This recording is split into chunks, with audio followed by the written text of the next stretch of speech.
Good morning. On behalf of Superintendent Hoffmeister and the State Department of Education, I want to welcome you to the ESSER 2 application training.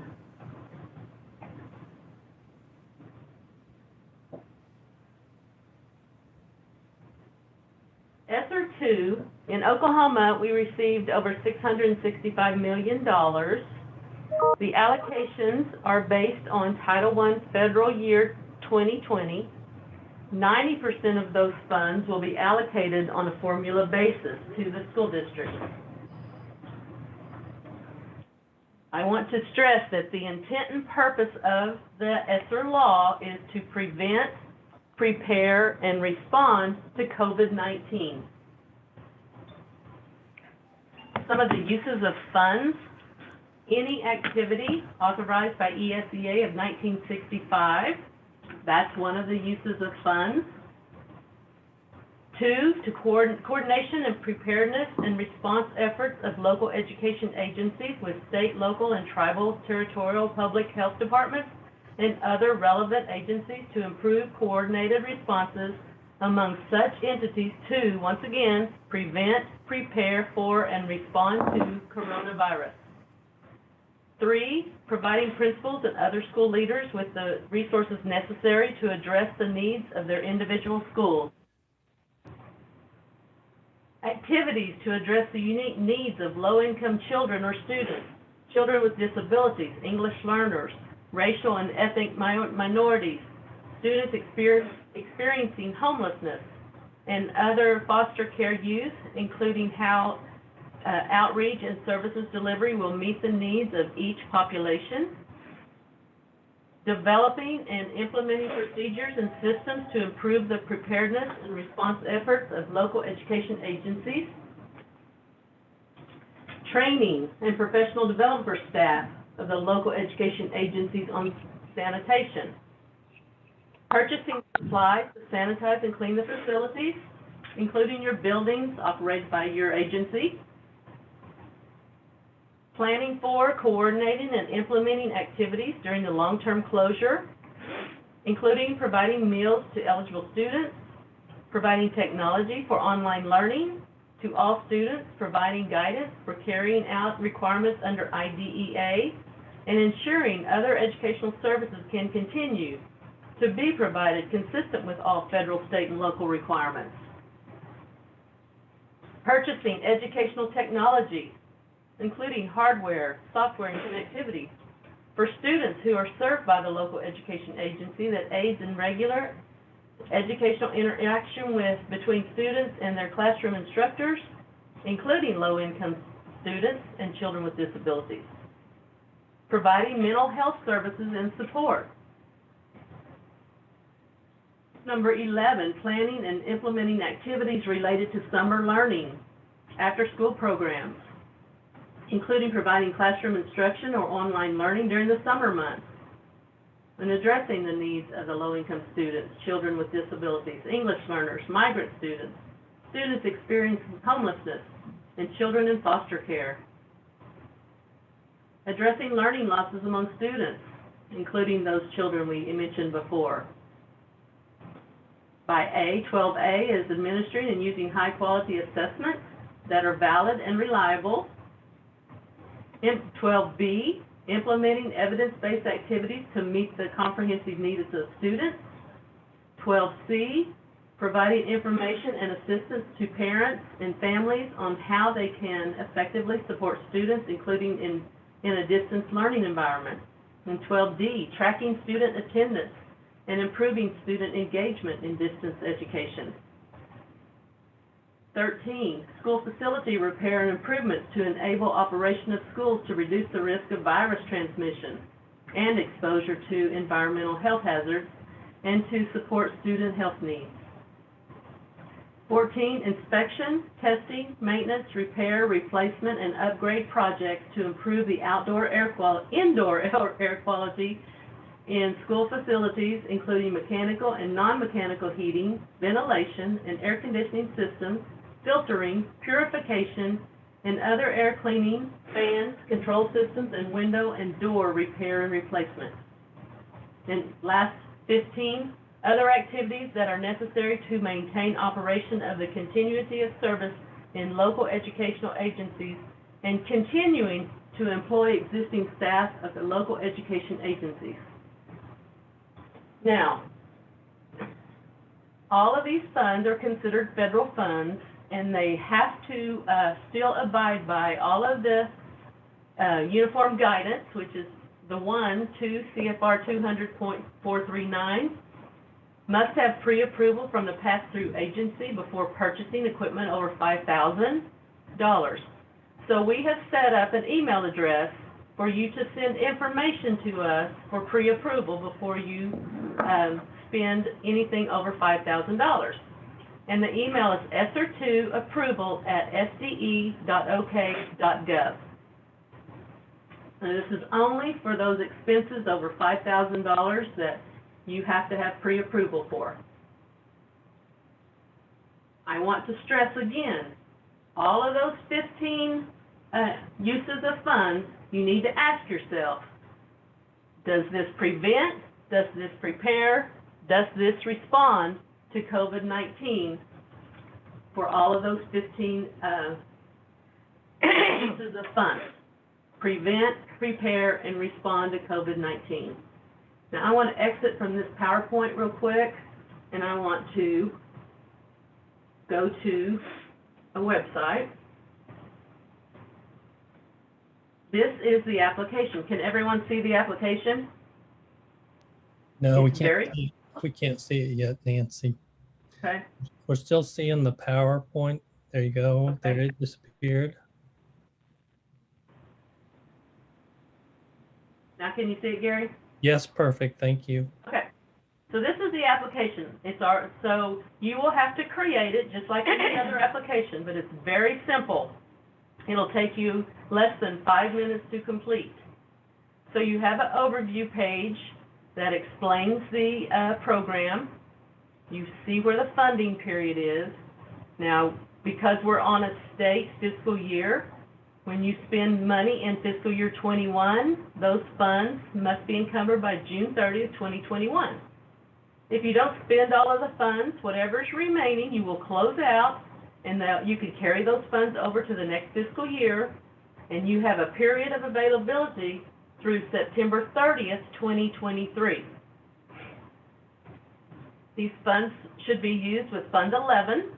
The project code is 793. The next page is the contact page. I'm using Kiowa as an example. The superintendent's pre-populated, and then you have 2 places to put 2 different contact people. Save the page, and then move on to the assurances. There is 6 different assurances that you will need to attest to.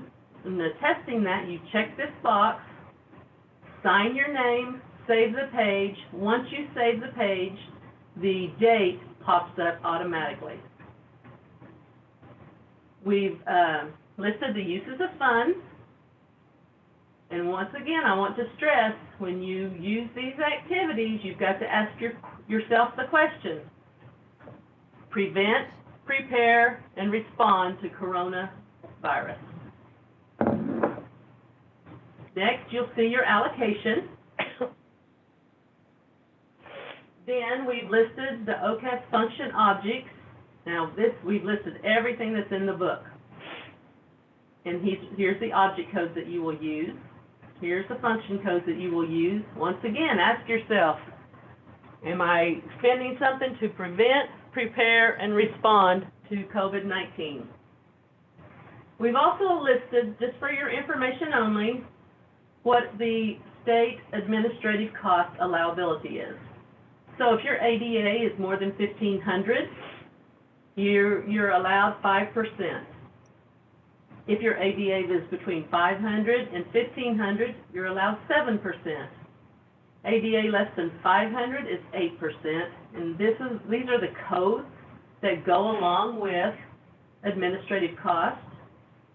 Now, if you claim any administrative costs, you cannot claim indirect costs on that same cost. But this is just for your information only. So, once you've agreed to those assurances, looked at your uses of funds, looked at the function object code, all you have to do is run your consistency check and submit your application. Very, very, very easy. The only thing you really have to do is attest to your assurances. The other two pages are just information only. So I'm going to go back now to my PowerPoint.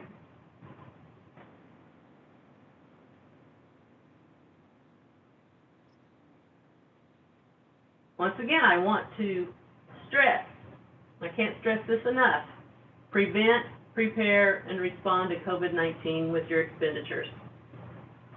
Now, the claim's going to be just a little bit different. It's not ready yet, but we're hoping to have it up really soon. When you enter, there'll be drop-down boxes. You'll see a function code, you'll see an object code, and you'll see a site code. Now, the site code has three different areas that you can select: elementary, secondary, and district. That's the only three sites that you can select, and this is for reporting to USDE. Then we need a detailed expenditure description, and I want to stress it needs to be detailed, and then you'll enter your amount that you're claiming per line, and then you'll upload your local expenditure report with the supporting documentation as always. But we really need more details from you because we have to report these expenditures to the U.S. Department of Education. So that's why we're needing to add this site code, elementary or secondary or district-wide. So if you have any information or need to talk to someone, you can call Nancy Hughes or Gloria Bayous at the Office of Federal Programs at 405-521-2846. So, do we have any questions that we can help you with? There should be a few in the chat box there, Nancy. Okay. Let me bring up the chat box.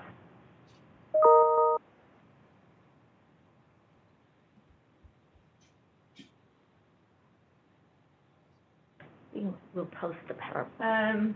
What will the other 10% be used for? I cannot answer that question right now. That is set aside for the state agency, and they use it for sometimes for other purposes. Monty, can you answer that question? Right. What will the other 10% be used for? No, I really can't say right now, but we should be getting some information out on that pretty quick. Can I get a copy of the PowerPoint? This meeting is being recorded, and we will post it on our website as soon as we can. What is the email for pre-approval? Let me get back to that.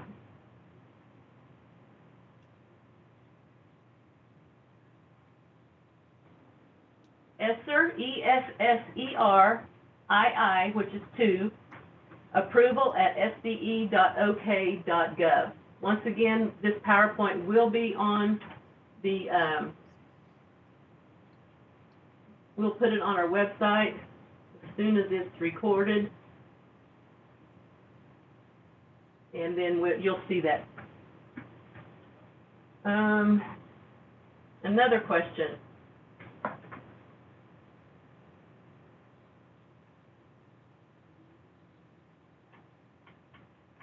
Just a second.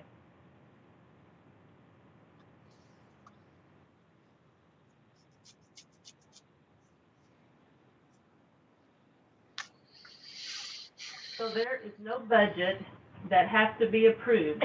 It's not who determines if the expenditures meet the prevent, prepare, or respond to coronavirus. I would say the local education agency decides if the expenditure meets the prevent, prepare, and respond to coronavirus. You will have a copy of the PowerPoint when we post it to our website. But I would say on that, this is Monty, any of your, the vast majority of your acceptable general fund expenditures are gonna fall within the approval range.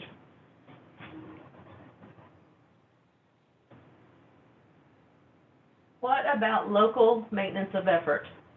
These funds, like the other funds, are not subject to maintenance of effort. I just ordered a heat and air conditioner. Is it too late to get approval to pay for it with funds from 793? No, it is not. You can go back to July 1st to claim expenditures, so I would get that to us as soon as possible.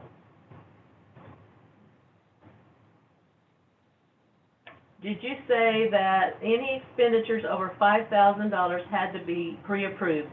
Yes. No, wait, Now, that's equipment. a single piece of equipment of Yes. over $5,000. Right. Yes. Right. Not any expenditure, Equipment. a single piece of capital equipment. Yes. Yeah. I hope that helps clarify that. We have been told that insurance and workers' comp would be acceptable to claim. Is that correct? That is correct. You ask yourself those three questions. Explain administrative costs versus indirect costs. Administrative cost is those costs that, with those function codes that function object codes that's listed in the application. Indirect cost is those costs that's indirectly related to the federal program, but you cannot claim it as a direct cost. For instance, your superintendent is an indirect cost. They're also an administrative cost, but you can't claim a superintendent as a direct cost because they're in the indirect cost category. Once again, we will be sending the PowerPoint in this later on. Will private schools get their funds directly? Not from the district. The districts will not have to worry about private school funding this year with these funds. The state will handle that. Since some of the funds go back to July 1st, how can we get those purchases pre-approved? Go ahead and send your purchases to the email address.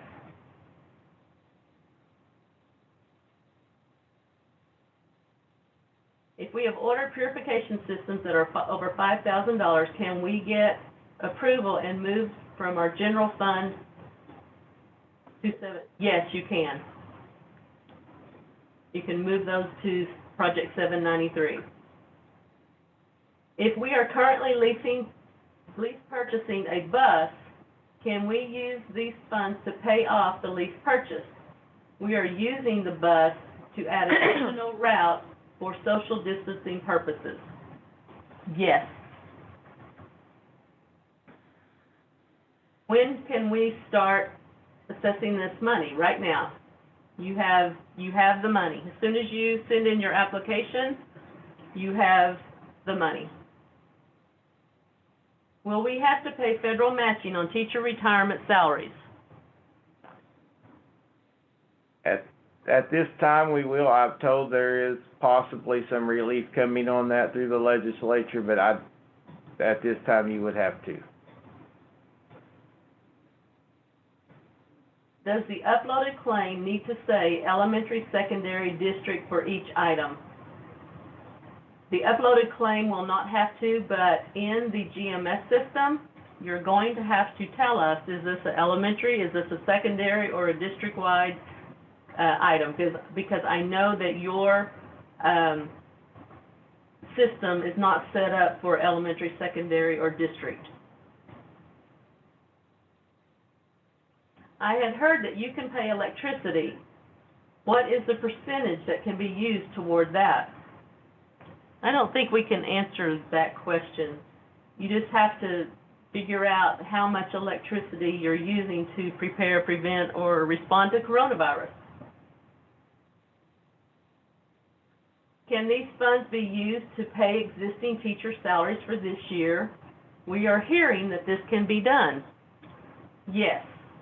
We just have to figure out which ones that you're paying to prevent, prepare, and respond to coronavirus.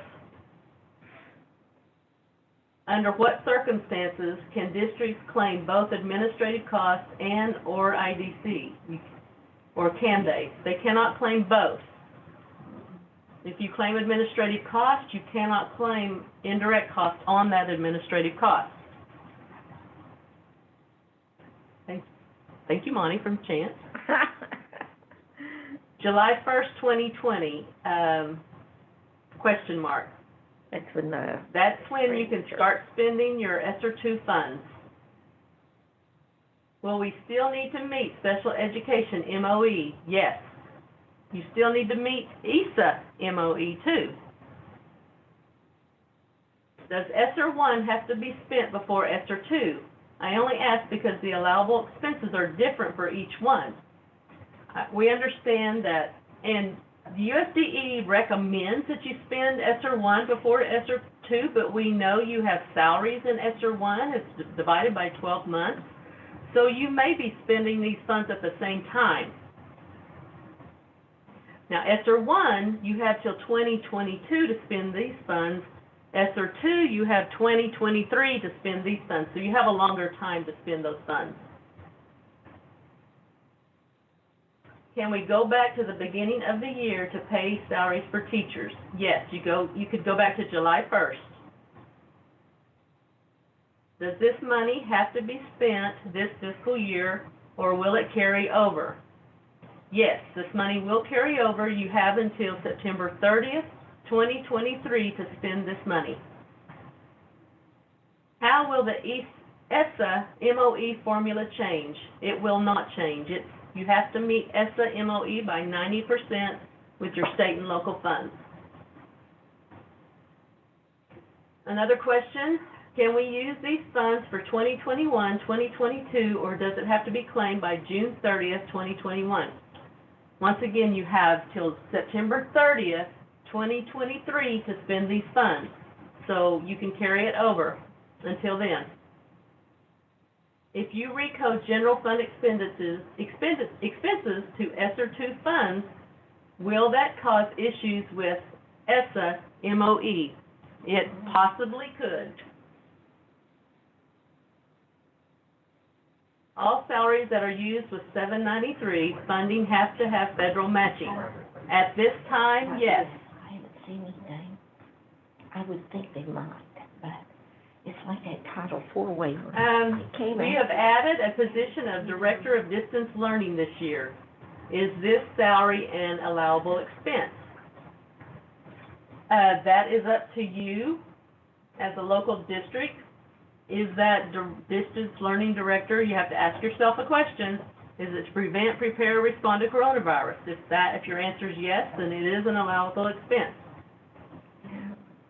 If you are claiming indirect costs, do you claim it monthly? The answer is yes.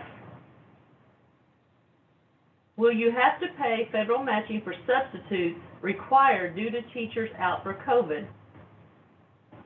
You need to talk to teacher retirement about substitutes, and because if that is a certified teacher and that works for you and they're substituting, you may have to pay retirement in on that teacher, but for most substitutes on the daily hiring situation, you would not have to do that.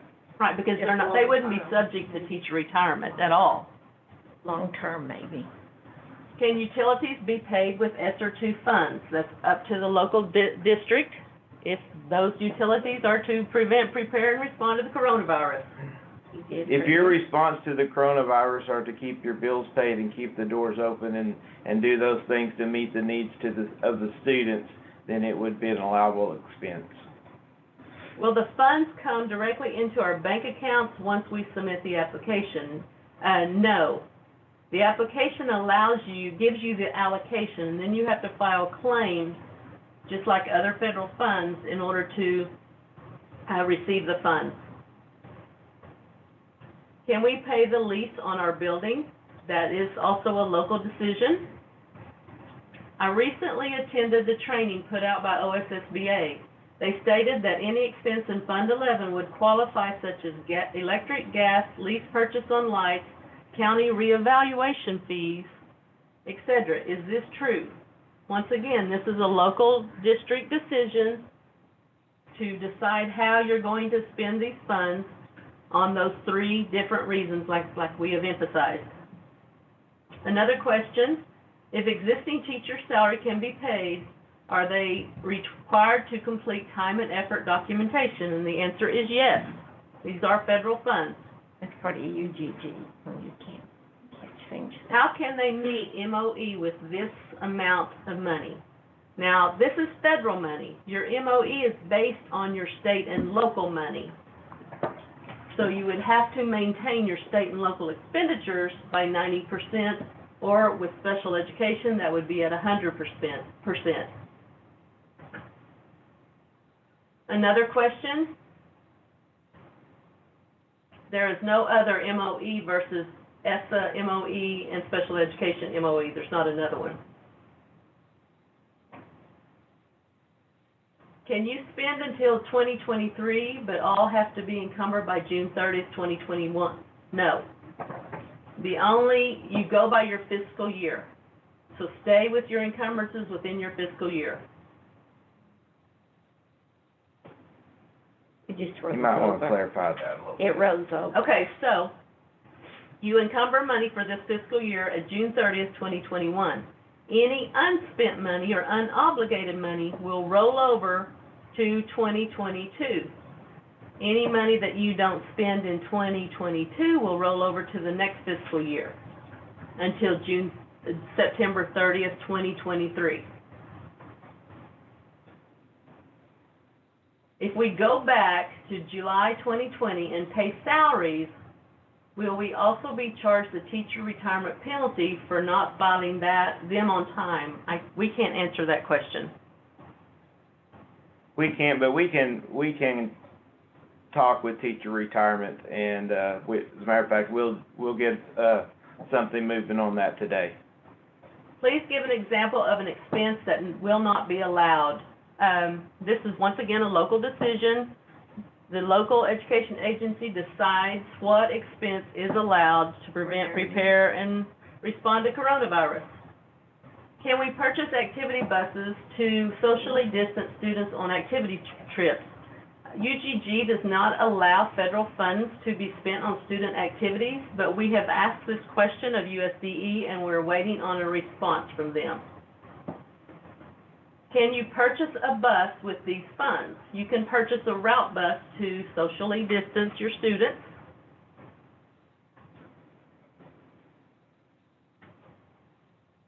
If we don't spend ESSER 2 money this year, do I have to close it out and carry it over? That is correct. Once we submit claims, how long should it take to receive reimbursement? The Office of Federal Programs, we have a 2-week turnaround time, so we try to stay within that. Any previous fiscal year 21 purchases and salaries require approval via email? No. The only thing that you need pre-approval for is equipment and those capital expenditures over $5,000.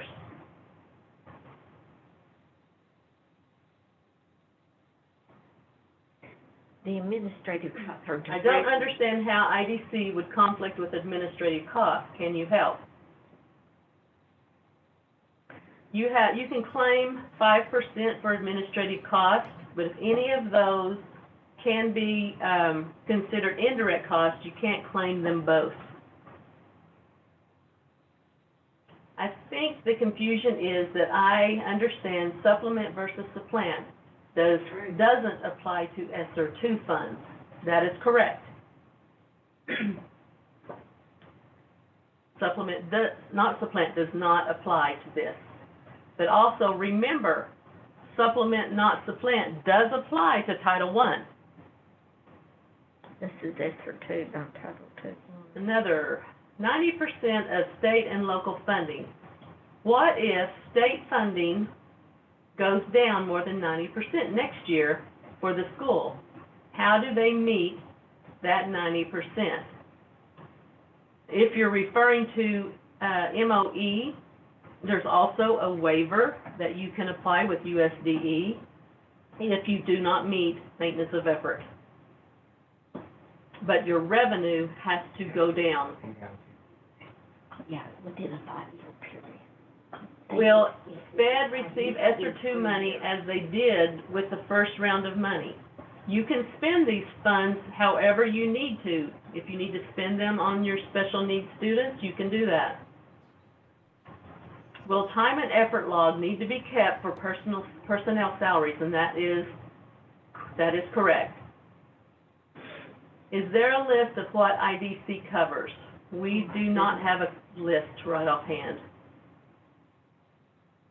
So administrative cost is a set-aside amount, and IDC can be claimed on remaining amount. I think I understand what you're saying, that if you claim anything for administrative costs, you won't be able to claim indirect costs on that same administrative cost. What is the email again for approval? We'll go over that again before we close. Do personnel have to be in school personnel records? Any personnel that you pay should be in school personnel records, because they need a record of the personnel. Can you put the email we need for pre-approval of equipment in the chat box? Naomi Ward, thank you. She has put that in the chat box. Normally, indirect cost excludes equipment. Purchases $700. Is that still correct? That is correct. And that is according to Indirect Cost Group and UGG. Will we have to have the auditor do a supplemental appropriation, or no, since we are not getting a lump sum of money? That's a local decision. If you need to file claims and you need the appropriation, you will have to file a supplemental appropriation in order to use these funds. It's only if you need that supplemental appropriation. Okay, I'm going to go back to. There were over, I think, 200. Okay, any other questions? When they first logged on, over 200 now. I know several of you were asking about the PowerPoint. It will be on our website in a few days. The ESSER 2 approval at sde.ok.gov is the email website or email to send us. And this will be posted within a couple of days, or if not today.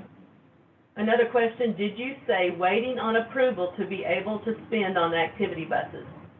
UGG does not allow student activity expenses to be claimed with federal funds, but we have asked USDE if activity buses for social distancing would be approved, and we are waiting on that approval from USDE. Can you repeat what you said about school personnel records? If school personnel records needs a recording of your personnel. So if you're paying personnel from these funds, they would need to know that in their school personnel records. Will our title reviewers be the person we contact for questions, and who will also approve 793 claims? Right now, you can contact Nancy Hughes or Gloria Bayouth if you have any questions about these ESSER 2 funds. Do not contact your reviewers, contact Gloria or I. We are in the process of adding some staff that are going to work exclusively in the 793 claims, so we just haven't been able to get everything put in place at this time. Another question, just to clarify, workers' comp insurance and proper insurance can be paid with these funds. This is a local decision, whether you pay for these expenses with the ESSER funds. Will personnel need to be an SPR before you can claim like Title I?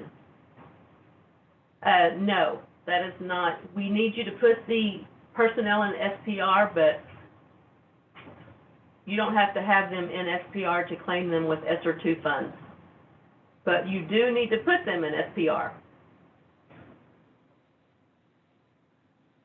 Would paying teachers out of CRRSA affect comparability? No, because I don't think so. We're not for sure, but if you will contact Kay Townsend Because they look. in the Office of Federal Programs and ask her that question, she can answer that. State and local. We, they look at. comparability looks at state and local, so it possibly could, but contact Kay.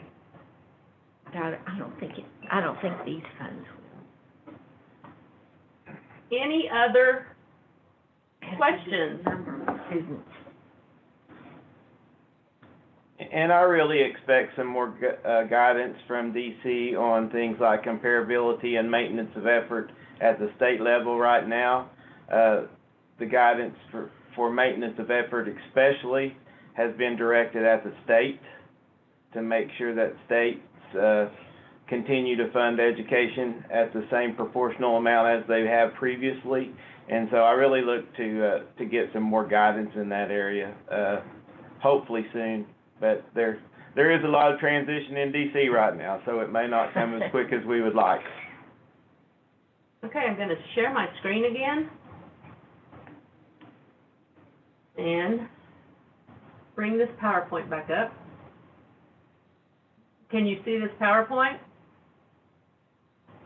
Yes, we got it. Okay. Okay, here is the email address to send the information for pre-approval. ESSER2 approval at sde.ok.gov. Once again, prevent, prepare, and respond to the COVID-19. Here's what you'll have to do when you claim an expenditure in the GMS system.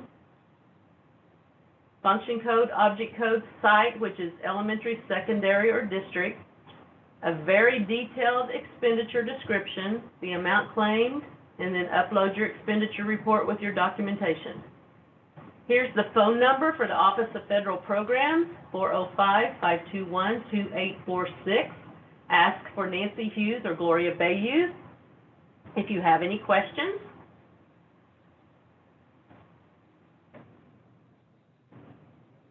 Any more questions before? Here's some more questions. So it won't affect that. Will there be a special program code we have to use, or just Project 793? You use any program code that goes along with the expenditure. They're all open to Project 793. What is the revenue code for OCAS? So when you receive the money, I think Kathy Black said it was 4689 was the revenue code.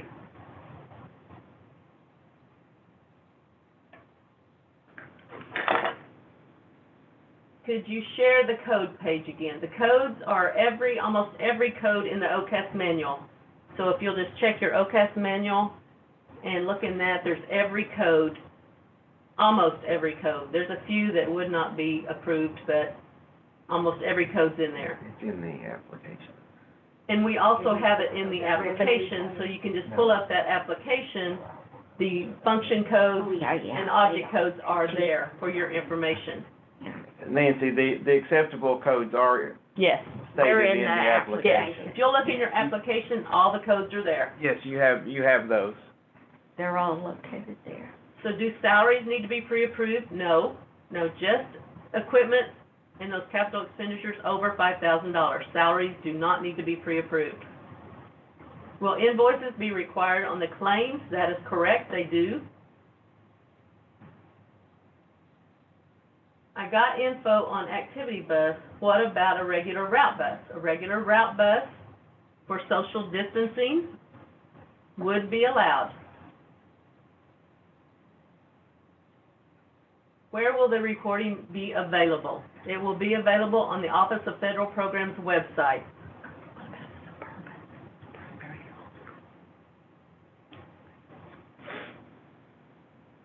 If using funds for utilities, what sort of documentation would we need to submit to approve it? It is to keep doors open for in-person learning. You would just submit the invoice.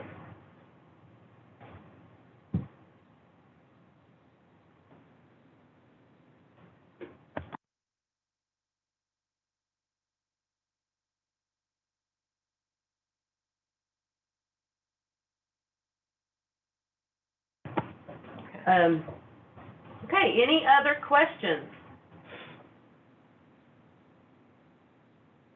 Yeah, we're good. Like we said before, the application is very simple. It should take you less than 5 minutes to complete. The only thing that you really need to complete is the assurances. The rest of the application is for your information. We hope to have the claims up as soon as possible this week, and I'll put it on the GMS website. And let me show you where that is. I'm going to share my screen again.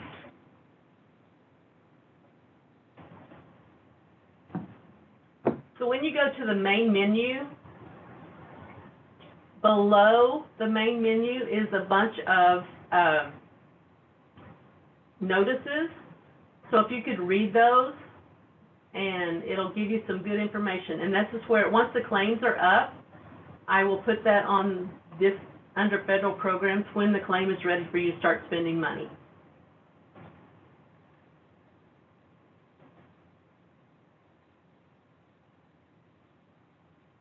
Can new buildings, here's another question, can new buildings land be approved for social distancing purposes? UGG does not, Uniform Grant Guidance does not allow new construction with federal funds. So the answer is no.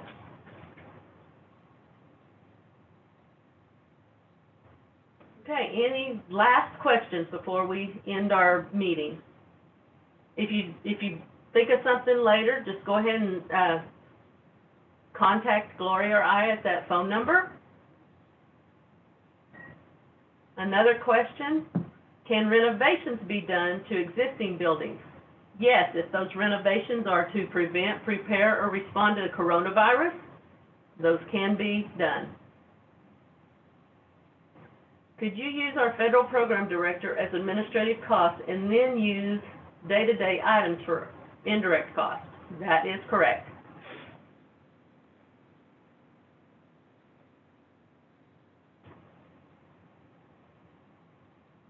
Will districts be monitored on use of funds? Yes. Just like ESSER 1 funds, ESSER 2 funds will be monitored.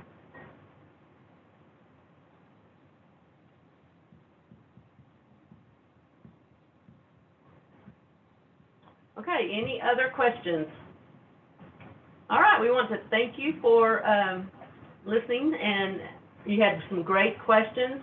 But like I said, the PowerPoint will be up in the next couple of days for you on our federal programs website.